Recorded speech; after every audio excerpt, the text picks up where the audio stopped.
Alright, it's that time of year again. This is my top 10 best Transformers from 2024. And you know, I'm kind of conflicted because the year had a lot of good or even great stuff, but like, I don't know, overall it just felt kind of meh, I guess. Definitely nothing bad. There's still a lot of good stuff that I liked, but I don't know, I just felt like this one was kind of lacking something, but doing something a bit differently this year. I'm going to be covering figures that I thought were kind of overrated. Not that they're bad or anything, but figures that I just didn't really connect with the same way that a lot of people seem to, and that maybe for me personally are a little overpraised. And I'll do this in the order that I got them, and I feel like that will also be in the order that will piss off people the most. But I'll be starting off with Reactivate Optimus Prime. Now, I think this is a solid figure. I do like the design. The robot mode is super cool. I like the vehicle mode a lot. It's got a decent size. That's what she said. Overall, he's good, but he's got a few things here and there that just keep me from thinking he's the top tier Optimus Prime figure that I've seen people refer to him as. That being the feel of it, kind of. It's something about just the plastic of it, I guess. Like, plastic feel doesn't typically bug me too much, but like, I don't know, something about him, like, I'm not gonna lie, he kind of gives me dollar store plastic vibes. And then there are parts of the transformation for me that are a tad fiddly,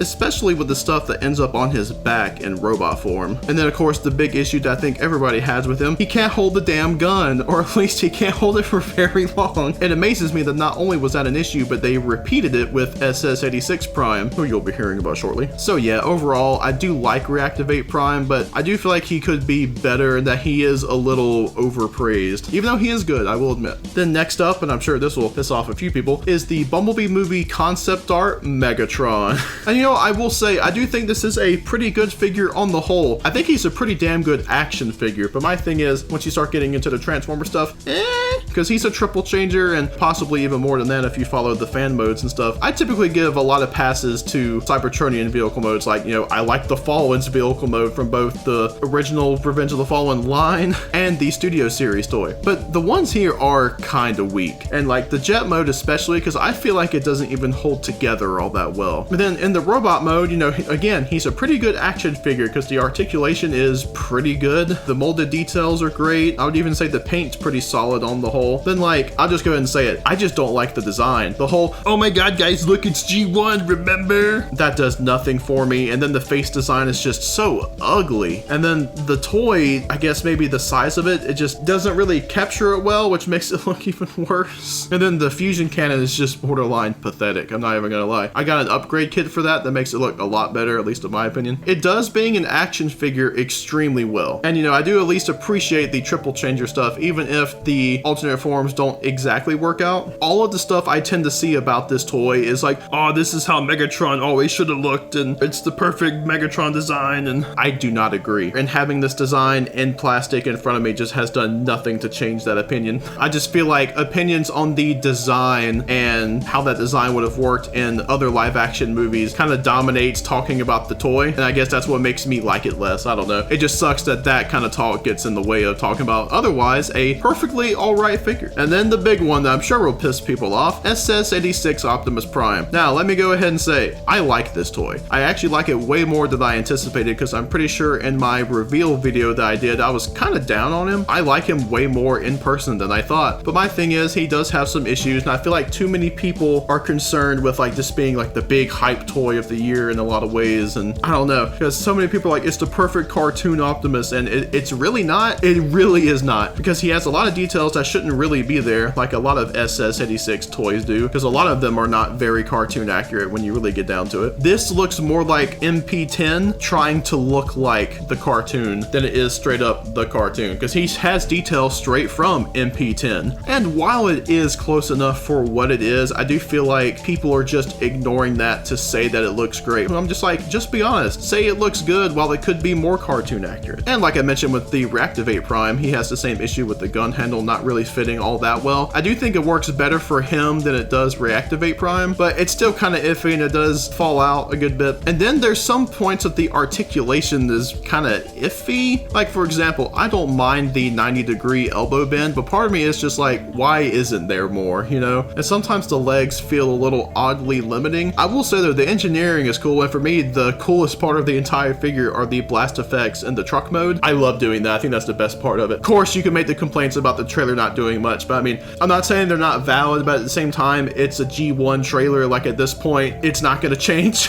So yeah, those are my kind of overrated, overpriced praised figures of the year. I don't have any toys that pissed me off this year, so I don't have any like worst figures of the year, so I guess we'll get into the top 10, but first starting with the runner-ups. And starting off the runner-ups is one that started off 2023 for me, which is Legacy United Voyager class animated Optimus Prime. I think this is a fantastic figure. Both modes look great, the articulation is pretty good, it's got a fun transformation. Again, both modes just look fantastic, and I actually like the redesign here. It still looks enough like animated Prime and has the animated style while kind of doing its own thing with it. Next up is Reactivate Bumblebee, and it's funny, this was one that I was not really expecting to like. I thought it looked kind of iffy in pictures, but having it in hand, this was so much fun. I like the transformation, even if it can be a bit iffy in spots, but the vehicle mode looks great. I like how compact it is. It just looks really solid, and the robot mode is actually pretty good. Yeah, this one was a big surprise for me, and I'm still kind of conflicted about not having it in the top 10 proper. Next up is MP Hoist, and this is a fantastic masterpiece figure. Does the design justice, both modes look great, has a lot of fun accessories. The transformation isn't too bad, although the way the arms work can be a little odd sometimes. Then there is Legacy Cybertron Starscream. This is another one that I was not expecting to like as much as I do. He is a lot of fun. Both modes are very accurate and he looks fantastic. The transformation is about as straightforward as it probably looks. And yeah, it's a great Starscream figure, a great Cybertron figure, a great Unicron trilogy figure. I would even say it's probably one of the best Starscreams to come out in the past few years. Then there is the Magnificent Mecha Shattered Glass Optimus Prime. This is a Shattered Glass repaint of their Bumblebee movie Optimus, and of course that's a stellar figure. I bought 3 out of the 4 different color schemes this figure has gotten. Yeah, I wanted to at least mention this guy because it's still an incredible figure, and I think these Shattered Glass colors look fantastic on it. Then next is MPM 11D Ratchet. This is of course a Dark of the Moon and Age of Extinction color scheme version of MPM Ratchet, so it has all of the pros and cons of that mold, but the paint is very well done here, very premium I feel. It looks great in these colors. Then there is Fans Toys Inquisitor, their G1 Scourge. I think this guy is great, very accurate to the show, the articulation's good, the paint is awesome, and of course just in general both modes I think look good. The transformation is a bit iffy. I remember I had some issues, especially with stuff with like the head. Yeah, I think in terms of masterpiece this might be the best G1 Scourge. Then next up is Alien Attack King of Cavaliers, aka Age of Extinction / The Last Knight Optimus Prime, and this guy definitely has some issues, which is part of why he's not in the top 10. I do think he is probably overall the best Knight Optimus Prime that we've gotten, but this guy looks great just in terms of accuracy, details. It's easily the best truck mode that any transformable Knight Prime has had. The robot mode, it has some issues, mainly that the arms can look a bit small, and with the way the feet are designed, like he kind of has issues standing. There is an upgrade kit you can get from a member on TFW that helps with that. It didn't ruin the figure for me, but that is probably the biggest issue it has. So yeah, I do have my issues with him, but he's still good enough to note. Then last up here is Metagate's Last Knight Drift. Metagate's Haiku, their Age of Extinction Drift, was an awesome figure, but I do think Metagate's Last Knight figure is a categorical improvement over the Age of Extinction one for the most part. It only turns into the one mode, so I do feel like it cleans up a little bit better. Articulation's definitely better. You don't have the weird kind of like solid A stance that Haiku had. It's very accurate to the Last Knight design, and of course it turns into the Mercedes, which is awesome. This was a great take on Drift, but my only issue is that for MPMs he is a little big still, but I really don't mind at this point because he is a lot of fun. He's super cool. And now we'll get into the top 10 proper. So starting off at number 10 is Legacy United Deluxe Optimus Prime, the G1 toy figure, or as some people call it, Missing Link at Home. Thank you, Dans. And this guy is just so much fun. I like the look of it from the first promotional pictures, and having him in hand, he's just so much fun. That's like the best thing I can really say about this guy. Got a very simple transformation, but that can help make it pretty fun to switch back and forth. The accessories are cool. You get the toy accurate gun and the show accurate gun. He even has a matrix, which is neat, and he just has some charm for being based off of that original G1 Optimus Prime toy. I get that he's not for everyone. Just for sheer fun factor, I think this is one of the best Transformers that you could get right now. He genuinely is a lot of fun. At number 9 is actually 2 figures because I feel like you kind of need both of them to kind of have the full package, and it's the Unique Toys Twins. I believe their names were Dumb and Dumber, and I will say they are flawed. They aren't as good as previous releases by Unique Toys, but just because they're not as good doesn't make them bad. I think they're still pretty good Transformers. I do think Skids is the better out of the two, although I feel like Mudflap's still solid. They could be a bit more accurate, and they have some iffy things here and there, but for me, it's just cool that we have masterpiece representations of these characters. They for sure could be better, but at this point with the twins, especially with the unjustified controversy surrounding them, I'm gonna take what I can get, you know? Then moving on to number 8 is another figure that I was very surprised by, Studio Series Gamer Edition Ratchet. I thought he looked good from the pictures that we first saw, but I was not prepared for how much I liked him in person. The only real issues I have with him are the shoulder pads,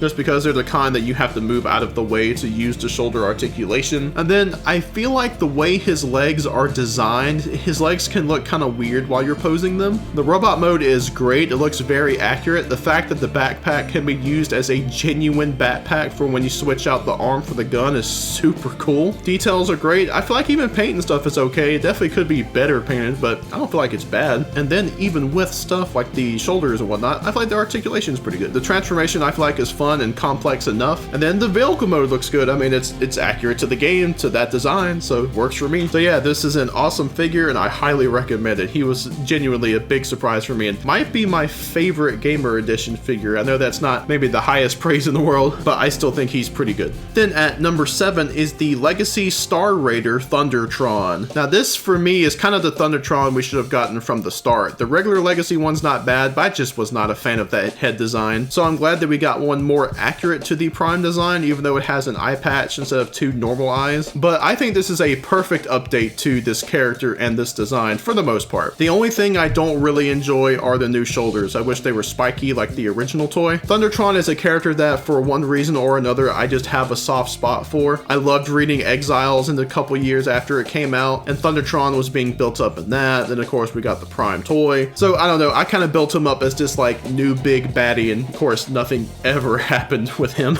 But just for me, I like this figure a lot. He's super cool. And moving on up to number 6, we have Unique Toys Red Dasher, aka Dark of the Moon Dino, or Mirage. This figure's cool. My only real issue with him is that he is out of scale with MPMs. Otherwise, that robot mode is stellar. Definitely the most accurate Dino that we've gotten so far. The transformation is surprisingly simple, and the Ferrari mode is fantastic. He comes with the accessories that you would expect. You know, I feel like his articulation's pretty good. You know, there's really not much negative for me to say about this guy. I really do think he looks stellar, and he's a lot of fun. Now we're halfway up the list at number 5, and that's going to be Studio Series Core Mohawk. Now it's kind of funny because for me, Mohawk, I don't really care too much about, if I'm being honest. He has a cool design. I liked Reno Wilson's performance, but the character was always just kind of there for me. Being the only Bay release in all of 2024, this one kind of had a lot going for it. And then it turns out he's genuinely really good. Maybe not the best motorcycle mode in the world, but I still feel like for what it is, it's good enough, especially given the size of the thing. And then just how accurate he is. It's small, simple, but I like Mohawk a lot. Moving up to number 4 is 30DLX Rise of the Beasts Optimus Prime. It's funny because this one, even though obviously I bought it, I'm not the biggest fan of the Rise of the Beast Optimus design. Like, it's alright, but you know, But I went ahead and pre-ordered this one, and he is really damn good, you guys. Of course, it has the usual fantastic details and paintwork of 3.0, but I don't know, there's something where it almost feels like a step up compared to past releases. Even though I don't think any of their releases have been bad, I do feel like they have made some improvements lately, and I do feel like this is one of them. It just has a finish that's really good. It has a large number of accessories, and then you get stuff like the fact that his arm cannons have lights in them, and they have, you know, just really cool options with it. Like, they did a fantastic job on this guy, and like a few things on this list, I did not expect to like him as much as I do. And at number 3 is Masterpiece Rhinox. This is an absolutely gorgeous figure. Both modes are pretty damn show accurate, especially that robot mode. The only flaw that I feel like he had were that the eyes could look a bit dead, so I just took a red Gundam marker and fixed that. The robot mode is stellar, articulation's great, love the accessories, super accurate to the show. The transformation is certainly complex, but I don't feel like it's anything terrible. And then the Rhino mode is awesome.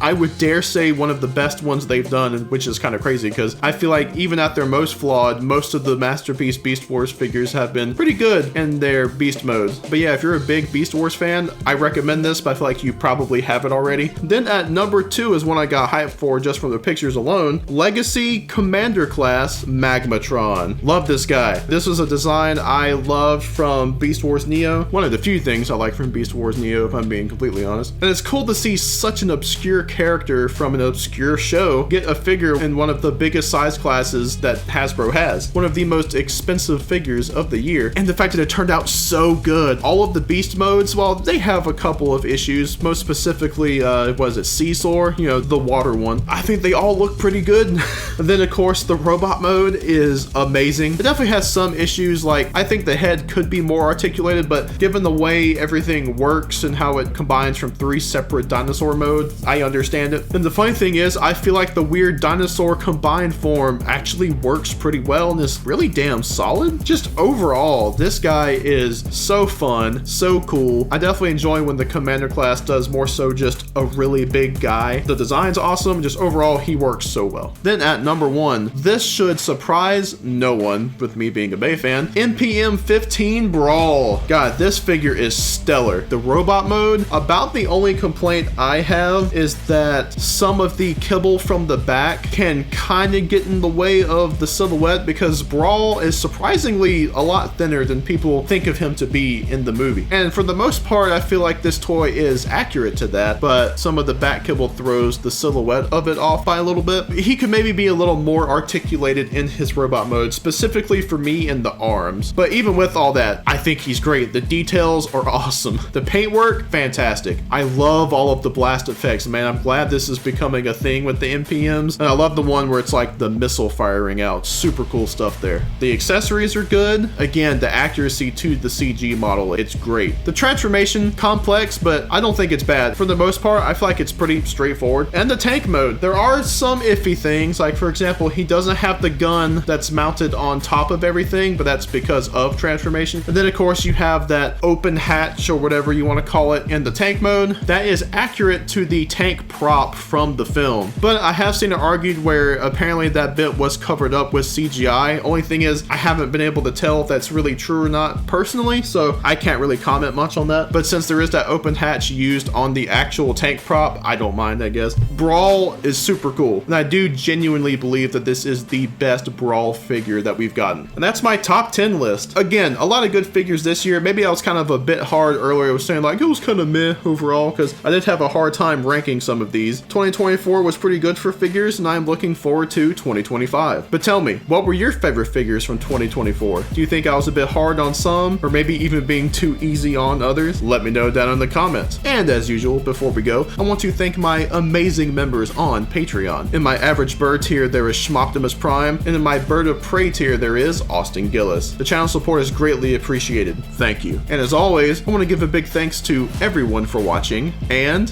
have a good one.